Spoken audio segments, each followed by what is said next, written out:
Good morning. In our last update, we published a report that summarized the impact of Bagrada bugs on desert coal crops over the past 3 years.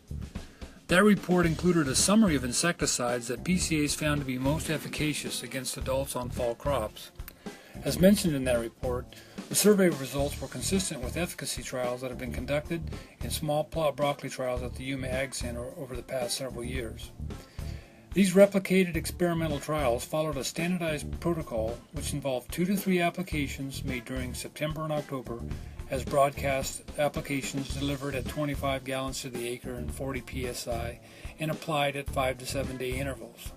Numbers of live Bagrada bug adults and fresh feeding signs on 20 plants per plot were recorded at 1, 3, and 5 days following each application. An example of one of those trials from 2012 can be found on our website.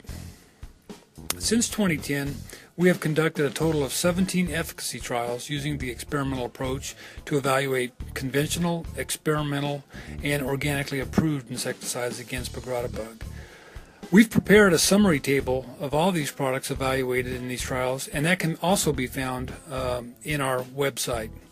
This summary lists products based on chemistry, the number of trials in which the product was evaluated, the knockdown control at 1 day after application, and residual control at 5 days after application. Products were categorized as providing either excellent to good control, fair to marginal control, or poor to no control. Knockdown and residual control was based on both adult counts on plants and fresh feeding signs on new growth following each spray.